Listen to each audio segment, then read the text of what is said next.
Today we have with us a very highly anticipated mid-range smartphone from Xiaomi.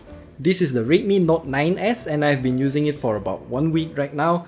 And there are a lot to talk about this phone, and today we're going to share with you all of our findings because this phone is very interesting. So by now you might have realized the color of the phone itself. So Xiaomi actually released a total of 3 different colors for the Redmi Note 9S. We have the Aurora Blue, the Glacier White, and also Interstellar Grey.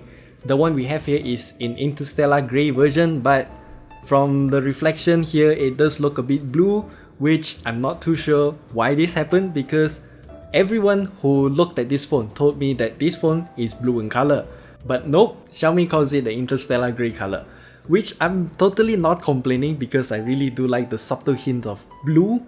And if you don't like the blue color, well, you can always slap on the included TPU case, which is in this opaque black color, and then that just covers up all of the reflections and make it look totally black.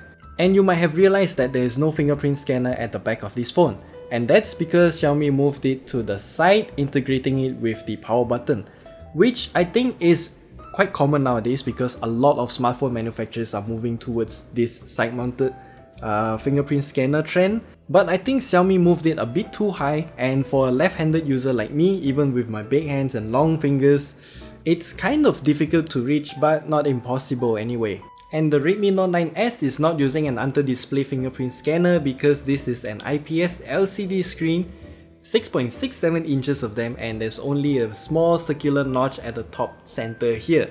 The colors that come out of this display is actually looking very good, which I think is magnificent, and there's just totally no complaints about the screen itself. And by the way, the Redmi Note 9S is also sandwiched by Corning Gorilla Glass 5, so you have one at the back, one more at the front, and this front display here also has a factory installed film screen protector out of the box, which is just nice. And as for the cameras of the Redmi Note 9S, well, here's the list of the specs of that camera module behind.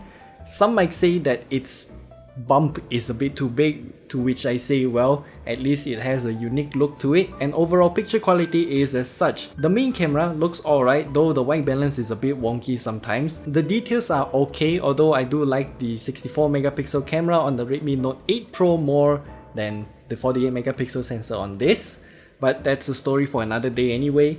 And when it comes to night mode, well, the picture does look a bit fuzzy, which I think is kind of disappointing. But as for the ultra wide angle camera, well, once again the white balance is also a bit problematic, and it is also darker as well. So I think overall, if you want to take pictures with the ultra wide angle camera, do only use it during bright daylight.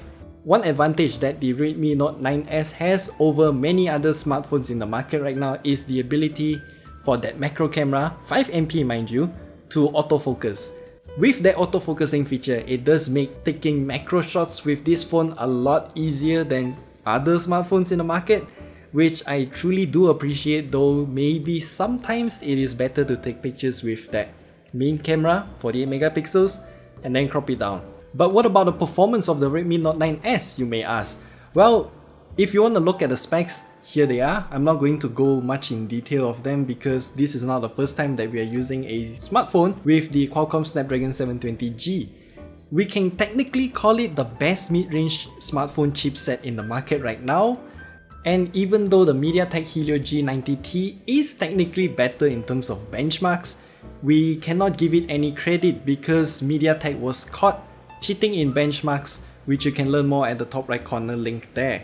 And when it comes to games, well, we can run PUBG Mobile at ultra frame rates, or you can run it in high graphical settings with high frame rates as well. And the best part of the Redmi Note 9S is going to be the battery.